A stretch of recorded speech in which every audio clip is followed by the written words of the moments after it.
Nigeria, 3 bombes ont explosé ce dimanche à Maïdougouri, fief historique du groupe islamiste Boko Haram, les plus grandes villes du nord-est du pays.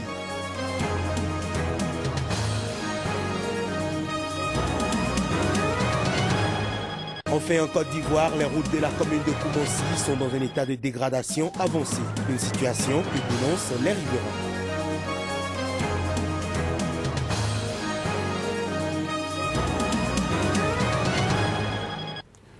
Bonjour à toutes et à tous et merci de prendre ce rendez-vous de l'information sur Sika. Au Burkina Faso, 3 jours de médiation ont abouti dimanche soir à Ouagadougou à un projet d'accord politique de sortie de crise. La médiation prévoit notamment la participation aux élections des candidats pro-Compaoré. Le texte propose en outre que soit votée avant le 30 septembre une loi d'amnistie pour les poutistes. Des propositions qui déçoivent profondément la société civile. Le président sénégalais Macky Sall a annoncé que cette solution serait proposée mardi à l'Union africaine lors d'un sommet extraordinaire. Pendant ce temps, à Tanger, le président français mettait en garde ceux qui voudraient s'opposer au processus de transition.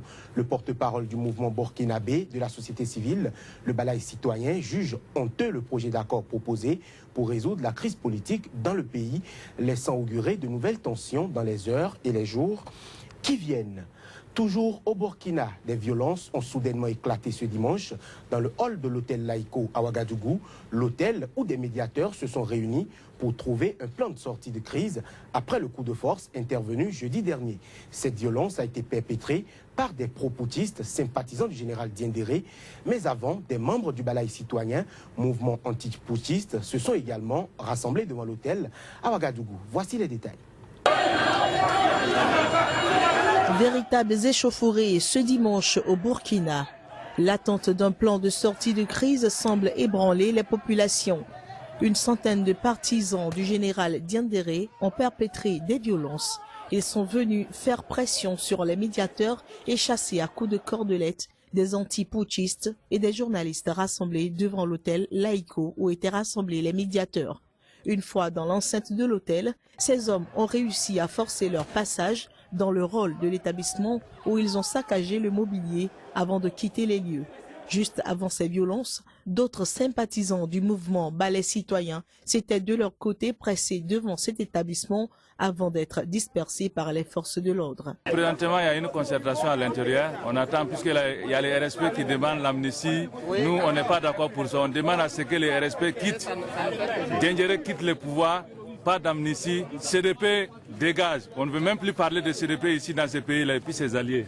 Balai citoyen avait initialement appelé ses membres à un rassemblement sur la place de la Révolution dans le centre de la capitale pour maintenir la pression jusqu'au moment de l'annonce du plan de sortie de crise des médiateurs. Mais des soldats à bord de pick-up ont été positionnés pour éviter tout rassemblement aux abords de cette place. 3 bombes ont explosé ce dimanche à Maïdougouri, le fief historique du groupe islamiste Boko Haram et la plus grande ville du nord-est du pays. Selon un communiqué du porte-parole de l'armée, Sani Ousmane, qui les a imputés aux terroristes de Boko Haram, il y a eu 3 explosions d'engins artisanaux improvisés dans les quartiers de Gomari et d'Adilari à Maïdougouri. Sani Ousmane a confirmé que les forces de sécurité avaient été déployées sur place et a ajouté que l'armée était déterminée à vaincre les terroristes de Boko Haram dans les plus brefs délais. À Maïdougouri, où est né Boko Haram, l'épicentre de l'insurrection déclenchée il y a 6 ans par ce groupe islamiste. Boko Haram, qui cherche à instaurer un État islamique dans le nord-est du Nigeria, a tué au moins 15 000 personnes et forcé plus de 2 millions de Nigérians à fuir leur foyer depuis le début de leur combat en 2009. Au Bénin, la fièvre électorale dans le cadre de la présidentielle de 2016 gagne progressivement les lieux de culte. Le constat à Abomey, cité historique du pays, où la candidature de l'opérateur économique Sébastien Ajavon est au menu d'une séance de prière organisée à la mosquée centrale de la ville. Joël Yetondi, juste dans Rissou. En vain peinent les bâtisseurs si l'Éternel ne bâtit la maison. Autour de ce passage des Saintes Écritures, imams, fidèles musulmans, chrétiens, têtes couronnées, sages, se sont donné rendez-vous à la mosquée centrale d'Abomey, capitale historique du Bénin, pour invoquer la miséricorde divine sur l'échéance électorale en vue, la présidentielle de 2016. Prière, parce que c'est la prière qui temporise les choses. Parce que nous allons vers les élections présidentielles. Il faut beaucoup de prières, comme nous en avons l'habitude au Bénin. Dieu dit, Allahumma malikul mulk, tutil mulk man tasha. C'est moi qui désigne le président, le roi. Il faut l'invoquer, il faut l'appeler beaucoup pour des situations, des événements comme ceci. À l'instar d'El Hadja Nafissat Lawani, cheville ouvrière de l'initiative, on rêve tous ici d'une candidature qu'on voudrait bien voir se concrétiser. Nous demandons à notre Hadj Nafissatou de tout faire pour susciter la candidature de M. Adjavon, opérateur économique à son état. C'est un monsieur digne et qui fait déjà trop pour le pays. Si nous voulons réellement le développement de notre cher patrie, le Bénin, Sébastien Adjavon est la solution. La jeunesse du plateau d'Abomey ne s'embarrasse non plus de choix. Pour une nouvelle relance en 2016, nous les jeunes, nous soutenons Papa Adjavon pour cette candidature. Et nous voudrions bien qu'il dépose sa candidature, nous sommes derrière lui. L'homme saura-t-il répondre favorablement aux incessants appels à l'exercice du pouvoir au sommet de l'État, plus que quelques semaines, et le mystère sera sans doute levé. La fête de la Tabaski approche à grands pas et à l'instar des autres pays, le Mali se prépare pour le grand jour. Les marchés de bétail de la capitale sont inondés de moutons en provenance de toutes les régions. Mais les clients, eux, se font encore désirer. Le constat à travers ce reportage de Halima Bentouré. Au moment juste d'honorer son engagement vis-à-vis de Dieu, consistant à sacrifier son unique enfant, Dieu envoya un gros bélier blanc au prophète Ibrahim en lieu et place de son enfant Ismaël. Cet rituel, appelé par les musulmans Aïd el-Kébir, se pratique chaque 10 du mois de Sul-Hijj du calendrier hégirien. Au Mali, à quelques jours de l'Aïd el-Kébir ou fête de Tabaski, chaque musulman se soucie d'honorer son engagement qui n'est autre que le sacrifice d'un bélier. Au marché de bétail de 30 mètres Faladier par exemple, les moutons continuent de venir des 4 coins du Mali. À la caravane des 30 mètres, ici, on reçoit les moutons de partout. Koro, Bankas, Nara, Nyuno. On doit encore recevoir des Gao, Djenné, Mopti, un peu de toutes les villes du Mali, en quelque sorte. Ici, nous sommes au marché de bétail de Kalabankoro. Les clients se faisant rares, les vendeurs de moutons en profitent prendre du thé. À l'origine de ce problème, le manque d'argent dans le pays. S'approprier un mouton de Tabaski, oui, mais celui qui répond aux critères incontournables que la religion exige. Selon les recommandations de l'islam en tout cas, le bélier de Tabaski doit avoir les cornes complets. Tu comprends? Les yeux, les oreilles, les pattes en très bonne santé. Et avoir au moins 1 an. Aïe, il doit être aussi bien nourri. Hein? Notons qu'à défaut d'un bélier, une brebis par un état, un cabri âgé au minimum de 6 mois, un bœuf âgé au moins d'1 an ou encore un chameau pourrait servir de laïa de Tabaski pour le musulman.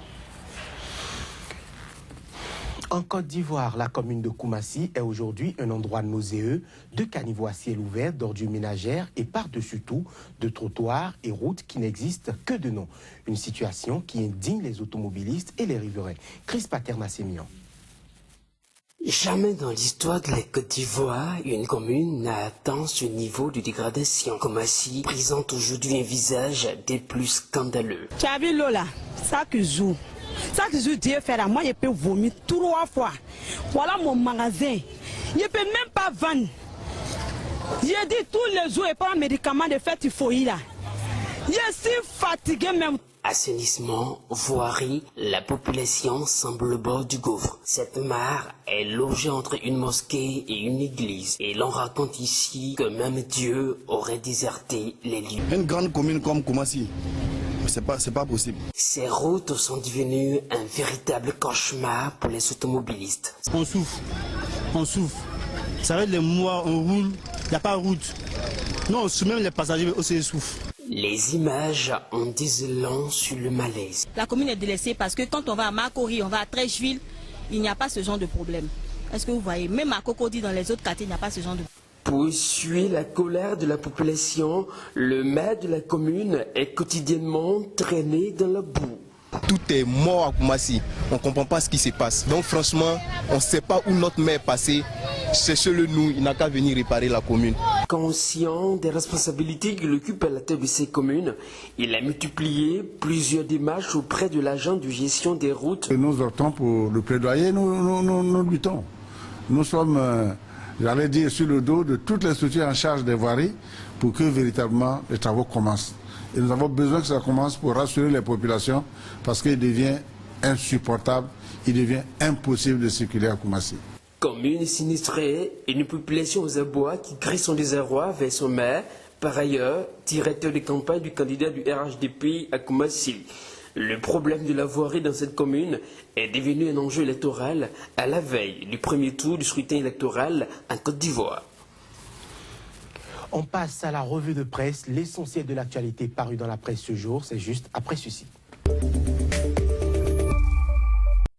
Et puis Joël Yetondier est déjà sur ce plateau. Joël, bonjour. Actualité oblige au Burkina Faso pour une sortie de crise. Un projet d'accord est désormais disponible. Oui, le projet nous apprend ce n'est plus qualifié de plan maquis.